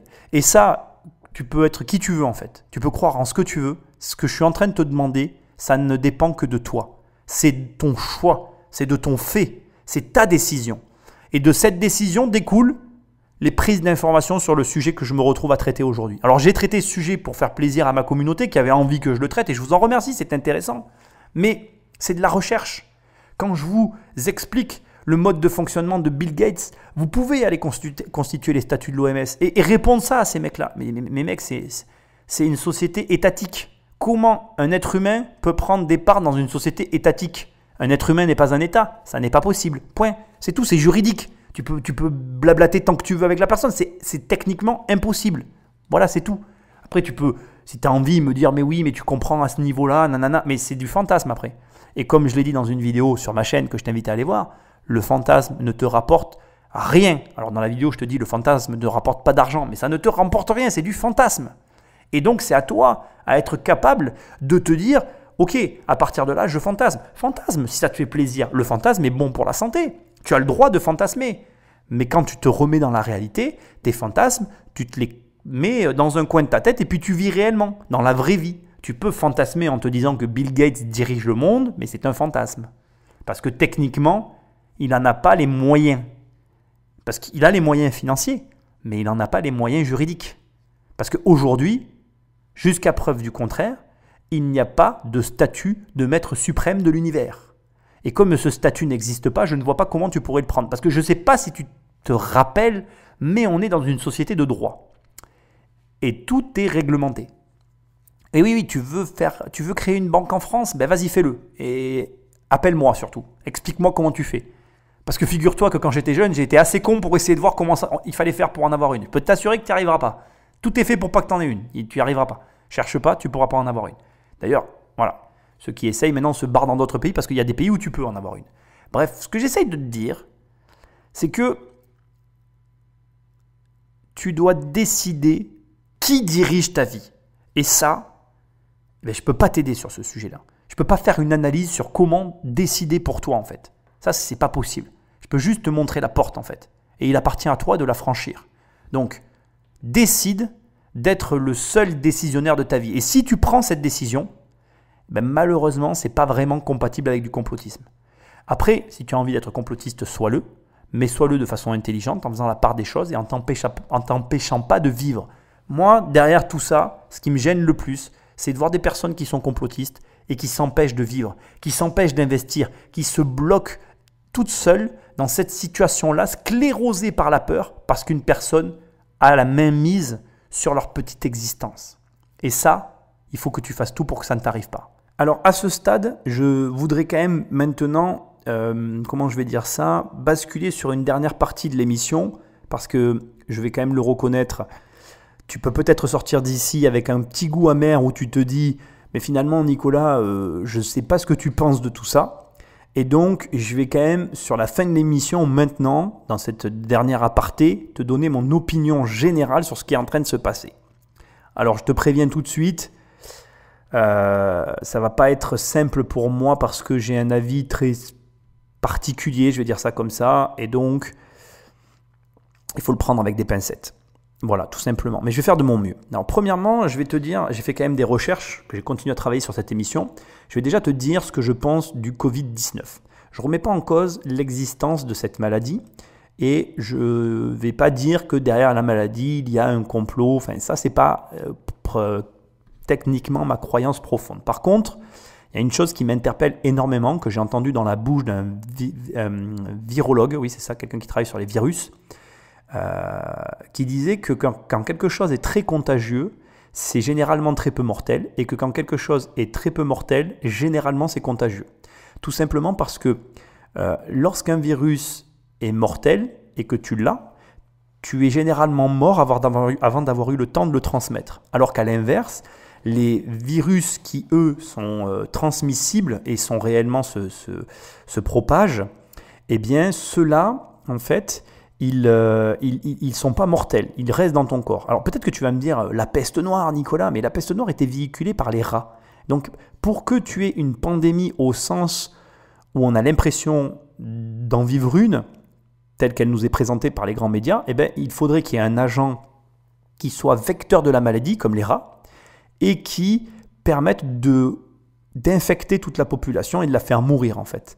Or aujourd'hui, cette maladie, si elle était autant transmissible, elle nous tuerait, point à la ligne, et du coup elle se transmettrait pas aussi simplement. Et si elle est si peu transmissible, eh bien voilà, c'est qu'en fait elle tue une certaine catégorie de la population, mais pas toute la catégorie de la population. Bon voilà, tu as compris l'idée. Donc ce que j'essaye de te dire, c'est que effectivement, je ne nie pas qu'autour de cette maladie, je pense qu'il y a une problématique, et personnellement, j'aurais tendance à l'attribuer à la vie que nous vivons actuellement. C'est-à-dire que tu peux le voir, aujourd'hui, la viralité des contenus et des informations n'est plus à remettre en cause. C'est-à-dire qu'aujourd'hui, une information est capable de voyager à une allure qui dépasse l'entendement humain, de par les réseaux sociaux et la connexion entre les hommes.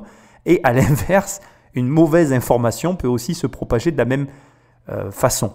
Et du coup, j'aurais tendance à imaginer qu'il y a une mauvaise communication générale dans ce brouhaha général qui fait qu'on en est à un point de non-retour, parce que là on est dans un point de non-retour qui nous amène à la situation qu'on connaît. Maintenant, les décisions qui sont prises en fonction peut-être d'informations qui sont mal diffusées ou mal sourcées au début font que, à force de confinement, puisque là au moment où tu écoutes cette émission, on vit le deuxième confinement, eh bien à force de confinement, il va y avoir des vraies conséquences dans la vraie vie, et ça risque de faire mal. Au final, ce que j'essaye de te dire, c'est que oui, il y a un problème que je ne remets pas en cause, mais la nature profonde de ce problème risque bien de nous coûter au final beaucoup plus cher que ce qu'elle aurait pu nous coûter. Ensuite, tout ce que tu viens d'entendre autour de cet éventuel complot. Moi, je dirais plus que là encore, on est dans un concours d'opportunités. Alors, tu as bien pris note de l'agencement de ma phrase, non pas un concours de circonstances, mais un concours d'opportunités. C'est-à-dire que là, il y a une opportunité pour peut-être différents acteurs majeurs de prendre des positions, et je pense que la plupart des gens sont en train de prendre ces positions de façon très différente. Je vois autour du pétrole un enjeu fort qu'on a pu vivre lors du premier confinement, lors du début de cette première année 2020, et je vois aussi autour des élections présidentielles un enjeu de taille que je ne remets pas en cause. Maintenant, de là à interconnecter tout ça ensemble, par exemple Bill Gates, j'ai pas eu le temps de te le dire, mais il faut savoir que Bill Gates nous avertit des dangers par rapport à notre mode de vie sur une éventuelle pandémie depuis 2016. Il faut savoir que toute l'année 2016, Bill Gates a fait des conférences pour justement expliquer les risques de propagation d'un virus tel qu'on est en train de vivre aujourd'hui dans le mode de vie que nous avions avec la société telle qu'elle était constituée. Bref, tu l'as compris, donc déjà dans une première approche, ou en tout cas vision que je peux avoir de la situation, pour moi, eh bien, je dirais que la situation Covid-19 découle à la fois d'un système, donc la société humaine moderne que nous connaissons, qui n'est absolument pas adaptée à une pandémie et on le voit bien. Et elle nous met le doigt aussi sur une situation catastrophique de notre interconnexion entre les pays. Ensuite, sur la partie manipulation, crise économique, grand reset, etc. On ne va pas nier le fait qu'on est en train de vivre une crise nouvelle, sous un angle inédit, qui est en plus d'autant plus inédit que ce qui est hyper intéressant aujourd'hui, c'est qu'avant, quand il y avait ce genre de crise-là, quand il y a eu par exemple la peste noire, le monde entier n'était pas connecté. Aujourd'hui, on est tous connectés. Donc on regarde comment les autres pays gèrent, on a un avis, et en plus, on a cette capacité à faire transiter des informations qui sont plus ou moins pertinentes et qui nous perturbent. Moi, ce qui va m'intéresser dans cette dernière phase d'explication sur ce que je pense, c'est réellement toi, l'investisseur. Quelles sont les conséquences qu'il peut y avoir sur toi de cette situation? Alors déjà, il y a une mauvaise conséquence qu'on ne peut pas nier, c'est que tu investis pour le futur. Si tu n'as plus de futur, tu n'as pas forcément envie ou besoin d'investir. Donc déjà, pour moi, cette situation, elle nous met dans une difficulté ou dans une, situation complexe où on doit continuer à se projeter tout en ne pouvant pas ignorer la situation. Voilà, le contexte. Et crois-moi, le contexte a un réel effet. Je vais t'en parler. Sur moi-même, elle agit. Alors que je suis quelqu'un normalement qui essaye de tout faire pour ne pas être influencé, et bien même moi, le contexte agit. Donc, je pense qu'aujourd'hui, l'une de tes principales forces, c'est l'adaptation. Et ça l'a toujours été. Donc, je pense que malgré les croyances que tu peux avoir, ce vers quoi tu t'orientes, de façon générale, tu dois avoir une capacité à t'orienter, à te réadapter à la situation. Point positif de notre monde moderne, c'est que ça fait déjà quelques temps qu'on y était plus ou moins préparé. Ça fait plusieurs années que les vies que nous vivons dans nos villes et dans nos régions respectives ne sont plus les mêmes qu'avant. Nos parents avaient un métier pour toute leur vie et nous, on est obligé de se déplacer pour gagner de l'argent, de se réadapter en permanence au contexte. Donc là, il faut s'adapter très vite. Je pense que ceux qui seront capables de le faire sont ceux qui s'en sortiront. Réajuster le tir en permanence. Et autre point, par contre, que je trouve positif, mais qui peut être vu sous un angle négatif, c'est que tu vis du coup la crise de l'intérieur. Et ça te permet de te forger une vraie opinion sur ta situation et sur ce que tu penses réellement de ton environnement. Je m'explique. Pour moi, je pense que les crises sont des amplificateurs de nos situations initiales. Donc si tu n'aimes pas les choix politiques, par exemple de la France, la situation va amplifier tes propres erreurs et ça t'amènera à prendre des décisions. Et ça, c'est très positif. Même si c'est de quitter la France, par exemple, parce que tu ne supportes plus l'état général français et que là, c'est l'incompétence, l'ingérence de trop. À l'inverse, ce qu'il y a de très positif aussi, toujours dans le même registre, c'est que cette espèce de vision que tu vas avoir amplifiée de toi, elle te permet aussi de corriger le tir, de te dire « Ah ben là, tu vois, tu te rends compte dans quelle situation je suis ? Peut-être que j'aurais dû faire ça, peut-être que je n'aurais pas dû faire ça, peut-être que je devrais aller par là. » Et ça te permet d'avoir une vision extrapolée de ta situation et de, encore une fois, réajuster. Et il faut vivre ces moments-là plutôt justement recentrés sur nos situations, pas pour être égoïste, mais pour nous permettre de nous améliorer. En tout cas, moi, c'est comme ça que j'essaye de le vivre. Les décisions dans des contextes de crise ne sont jamais simples. Et je voudrais ajouter un dernier élément, non seulement elles sont jamais simples, mais en plus elles se font souvent à l'aveugle. Parce que, encore une fois, si j'avais une boule de cristal, je te rassure, je ne serais pas en train de te dire l'avenir. Je serais en train de mettre les actions en conséquence de l'avenir que je vois. Et après, je monterai sur une estrade et je me la raconterai en disant oui, moi j'ai fait fortune parce que je savais que... Mais ce n'est pas vrai en fait. La vérité, c'est que on va tous agir à l'aveugle en espérant que les croyances respectives de chacun nous amènent au résultat que l'on convoite. Finalité, ça m'amène à la conclusion de cette émission qui reste dans la veine de tout ce que je t'aurais dit là. Premièrement, fais très attention à qui tu écoutes et à ce que tu crois.